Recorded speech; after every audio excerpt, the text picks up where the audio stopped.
This is Fragmented Reality, a digital bulletin podcast designed to bust the buzzwords that dominate enterprise technology. My name is Ben Moutzer, and in this episode I take my clutch of eggs, each containing an industry buzzword, to Sinanudin Omerhodzic, CIO for German healthcare giant HARTMANN Group. Sinanudin, if you'd like to dip your hand into the bag and pick out the first egg. Yeah, sure. Yeah, go ahead. Various colors. My favorite color is the blue, so let me start with the blue color. So let's see what's going on to be inside.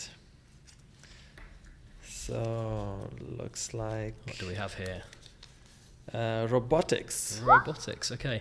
So the first question I like to ask people on this topic is, I think robotics has different definitions to different people, and the definition has evolved over time. Mm-hmm. What do you think robotics means in today's technology world? How would you define it? That's a very interesting question. I see robotics from two different angles, and that's how I would even describe it. The one is what typically people think there is a kind of an engine or machine looking like a human, like a robots, and walking and talking and doing something. And yes, that's for sure kind of how you can see robotics, and having kind of an intelligence, do certain things, simulate certain things like a human. But I also think robotics could be virtual.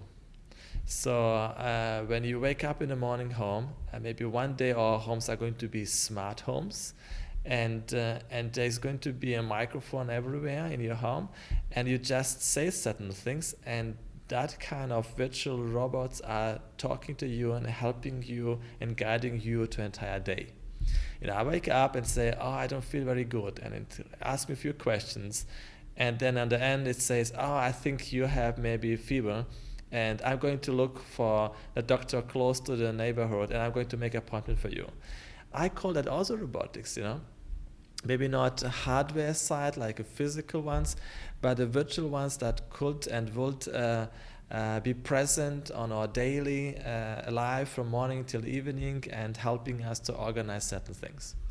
Do you think that the term robotics or robot, people maybe might be a bit apprehensive about what that term means in a technology perspective? They might think robots having a negative kind of connotation. Yeah, typically that's you know all those movies, where the robots get really the bad, and then they're trying to shoot the humans and all that stuff. Of course there are some risks associated with that if you're giving the power of your life to the robots, and you really know how they will behave and stuff like that. We need to take it very serious, and we have to have securities and safeties around that properly. But I would rather like to see a chance that we see having them around us, helping us on a daily life, and supporting on that, than just the risks.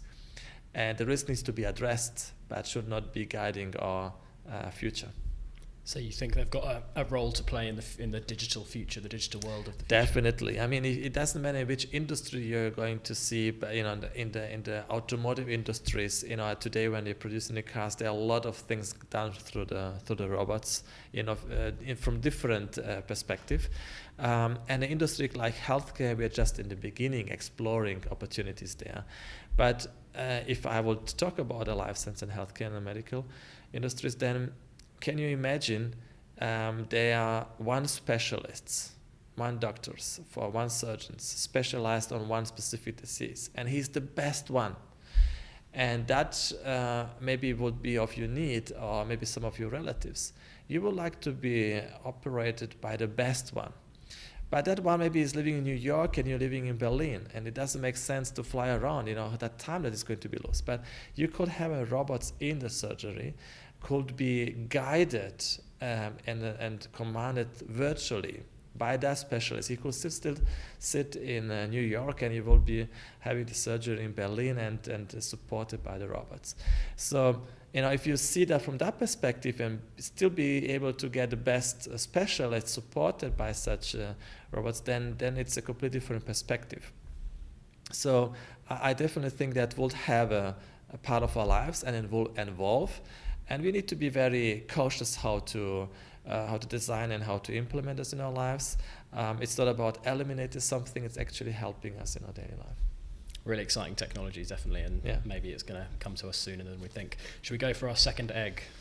Okay, so we wonder which color Sinanudin yeah, let's take a green color, because green is the color of hope, right? Okay.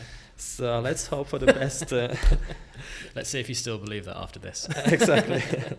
So augmented reality. Okay, wow. Augmented reality. There's been a lot of hype around AR, virtual reality as well, for a number of years now. Do you think it has a place in the enterprise? Do you think it has a place in business and in the technology world as a whole?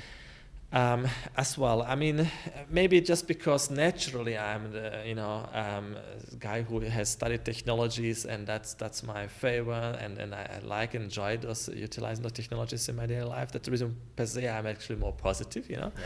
But when it comes to the augmented reality, I certainly think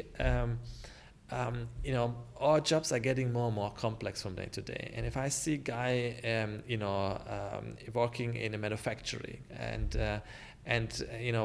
producing a complex things, the technology involves, and I need to be permanently trained on the new machines and so on. And that's not that easy. And sometimes sitting in front of it, I don't really know how should I handle a specific situation. Then I go back and take my book and look around and try to find out what to do. I could very well imagine that you have those things on your head, and this will help you on your daily job. Specifically like in manufacturing side, guiding you if certain situations are happening, and visually presenting that to you, so that it's always better than reading and looking just in the books. So it will help, and from that perspective, I think it's going to have a strong enhancement, strong impact especially in the manufacturing side. What about in healthcare, the industry that you work in? Do you see any opportunities to work with augmented reality, mixed reality technology? Yeah, I mean, coming back to the robotics, this could be a perfect combination, to really simulate the surgery operating hall, where you feel like you are directly in, and with that you can really move from one place to another virtually, and really be able to help and to act, especially during a surgery.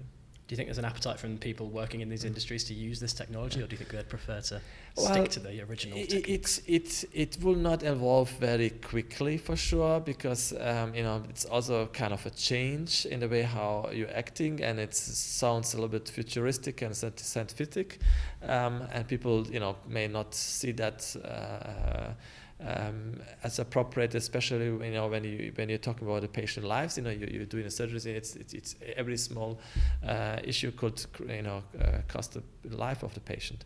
So, however, as the young generation is evolving, and entering into schools, and then in the universities, and then later on being the surgeons as well.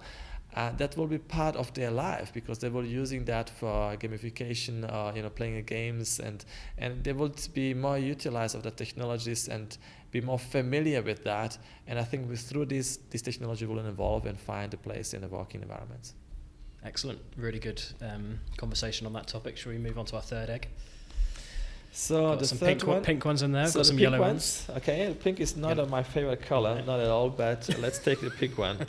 So what is going to be now in the pink box, the egg? So it seems to be a long one. Future of work.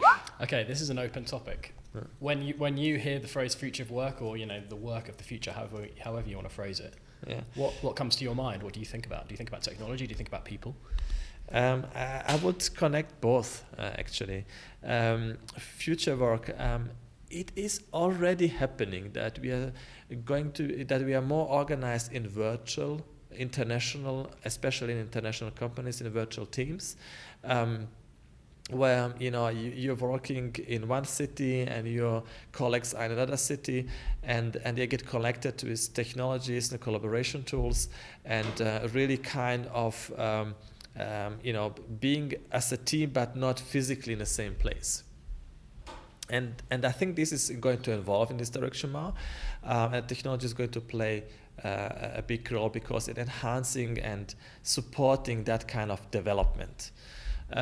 So future work would mean maybe that our place in the office, have the fixed seat and desk maybe in the office, that will slowly but surely disappear. And you still maybe have offices, open space offices where you can walk in and then just take a seat there where the seat is free. But mainly things will be more into the virtual ones. And that is on one hand helping because you can be more independent on the place. You could still stay home and work. You could even take an appointment with the doctors and still be available. The technology give you a kind of these opportunities. And with that, the private and the work life is kind of merging together, and we're becoming more virtual instead of physical. Do you think that merging of the private life and working life is exactly good? Do you think that's a good thing? Do you think that's a positive thing for us? Well, you will find a good and not that good things for sure. The answer is not simple, yes or no. Like I said, you have more flexibility to organize your life. And I especially think for the families that may be a benefit, as you can organize, bringing your kids to school and so on. You don't need to hurry and rush and then driving 1 hour to the office and be in a rush hour and then be late and be very stressful. You can organize easier and still go home and quickly, follow your meetings, or even virtually having the meetings, or even the phone in the car driving, having the meetings.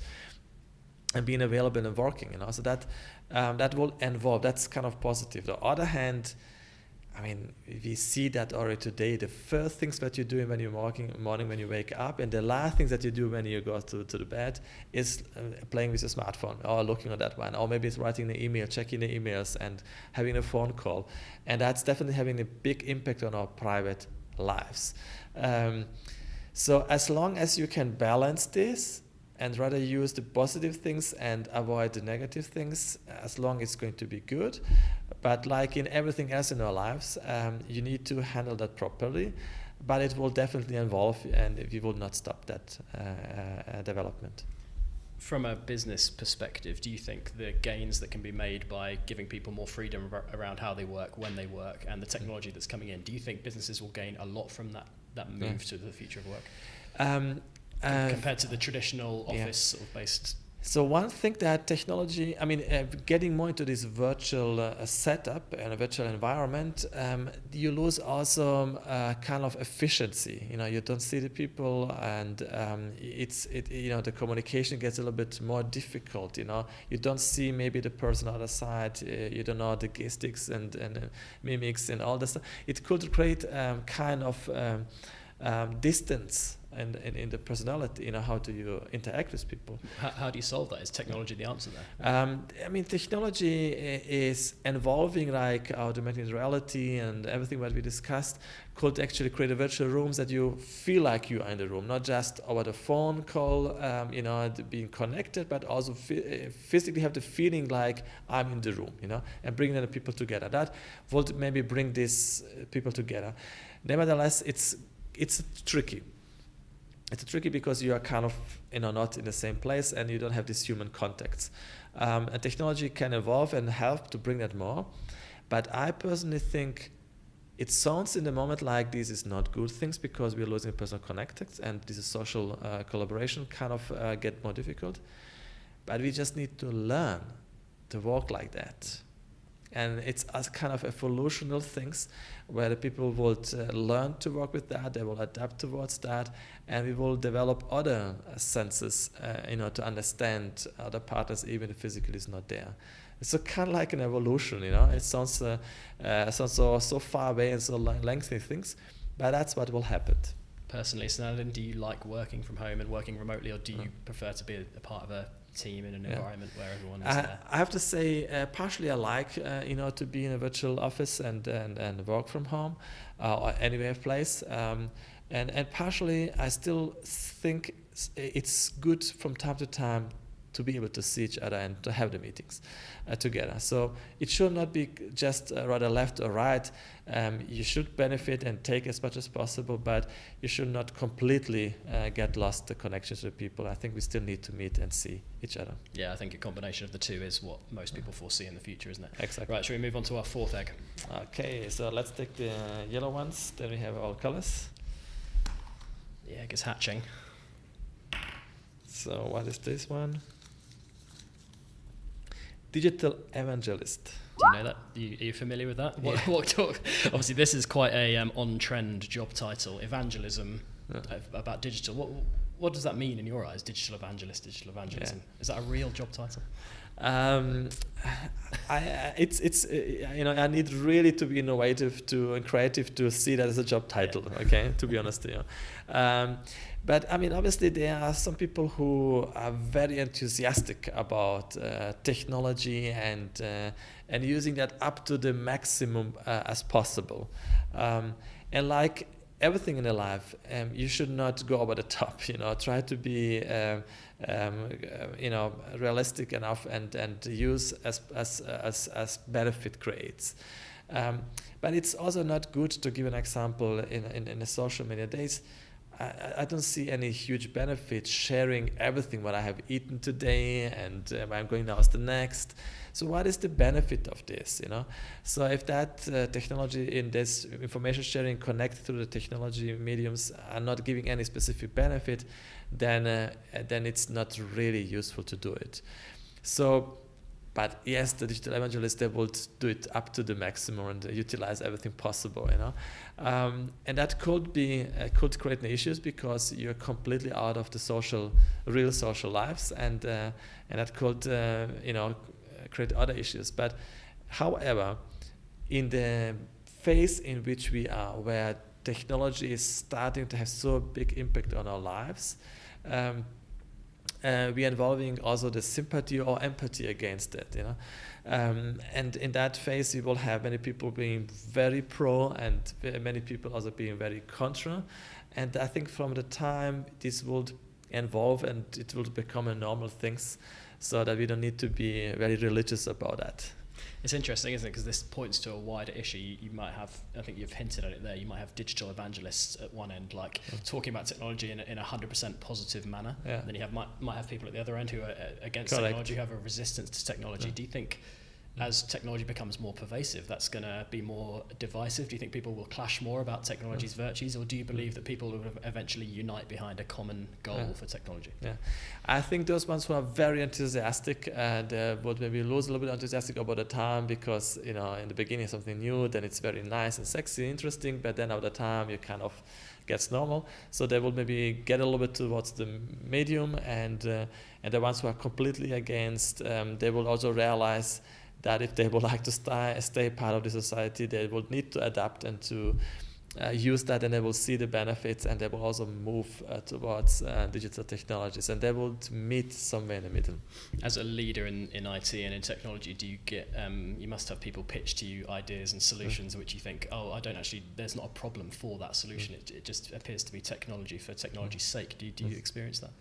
Absolutely. I mean, because we are in this in the era where many things are happening, and so many innovations are around us, and so many innovative ideas, people are also pitching various things. And I have to say, sometimes we really get lost in all that.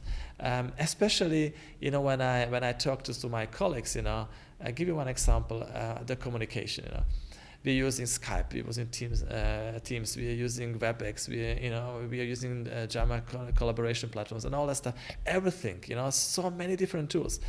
And people are utilizing all that, but how we still get all connected? Yeah. The one is on one platform, another one is another platform, and that's just too much, So we need to be a little bit more sensitive about that, and to ensure that everybody at least on the same page, and we distribute like that, then we are not connected neither, even we're having all those tools. So that is that's the challenge. So we need to be very sensitive about that. And my let's say guiding principles, or the way how I try to control myself about that is, beside the enthusiastic things, is that see whether there's a really clear benefit for that. Does that bring something to me? And it could be also fun. Okay, it's just funny. So I like it, I enjoy it. Okay, then it's also fine. It's a kind of benefit. But if there's no really benefit, then just don't do it. Yeah. There's no point to do it. Does anybody at Paul Hartmann have evangelist in their job title? Do you know? Not yet. Not yet. So we don't have anybody being that enthusiastic. Yeah. Excellent. Let's move on to another egg. Okay, take one green. Green for hope. Green for hope. Big data. Wow. Do you think that's a term that's overused, misused in technology conversations? Do you think it's a term that's really understood? I think this is maybe one of the terms which is the most easiest to understand, you know. So then it's all about, okay, how can we use the data, and everything needs to be connected in terms of data, and then we see insights. Many people understand that in general principles, but when it comes to, let's say, in one business, to understand how can I utilize the data and make new business models or new insights, that's where the people start to struggle. Okay, so how can I really now make use of that? So, and for that, you know, you have started involving the organization, you know, with different profiles, you know, people like they call data scientists, you know, who are capable to read, understand, map, enhance, and have new insights. So in order to make really use of that, you need also specific profiles in your organization and skills to really do that. However, I personally think companies who today have a strong products, hardware, I mean really physically a product, they would definitely in the next 10, 15 years not survive if they would not enrich this product with the soft facts data.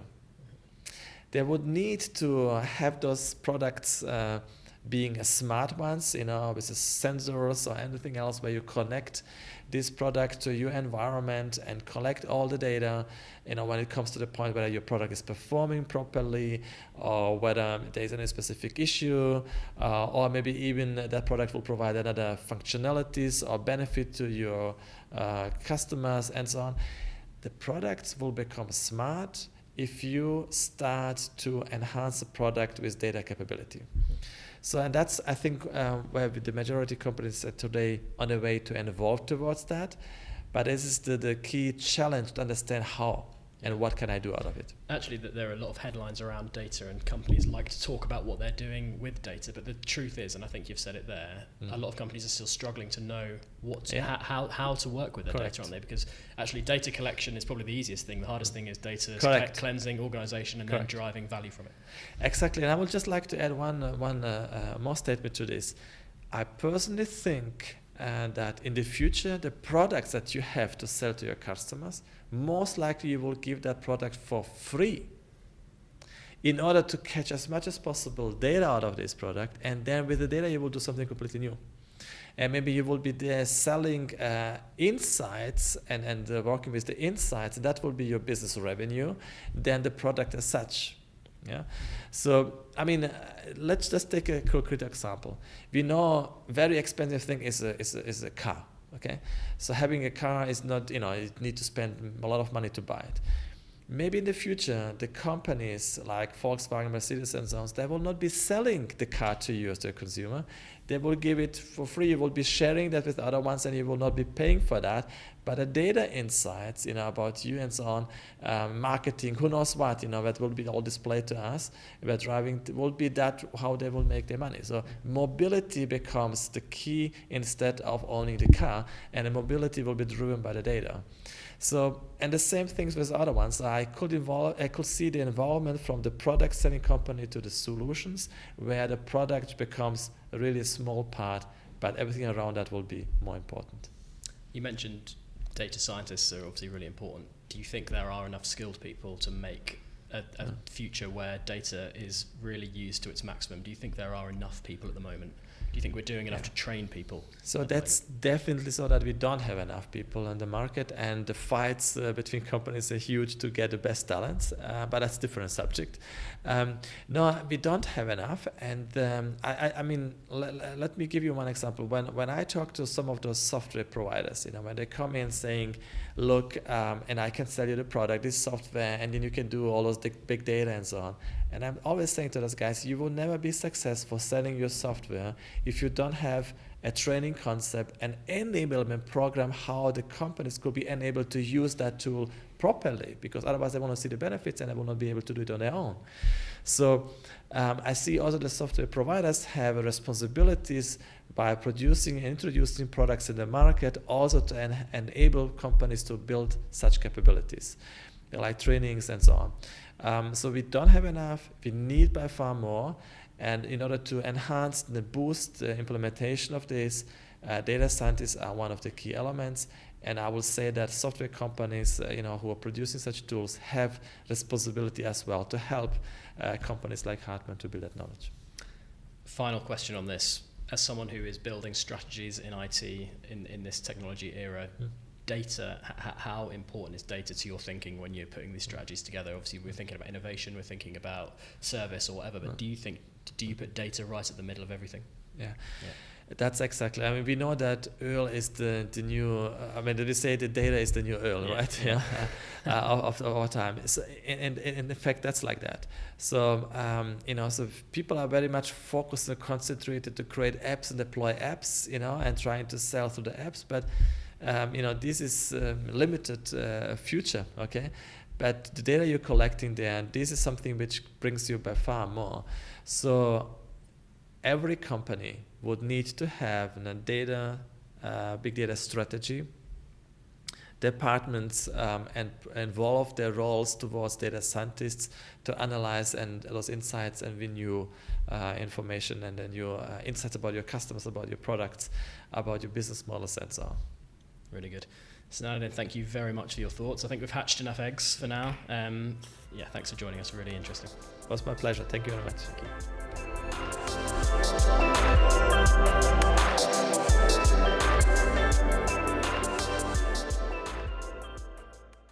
Power up your day with the Bulletin Brief, the latest news, insights and opinion delivered straight to your inbox. Subscribe now at digitalbullet.in.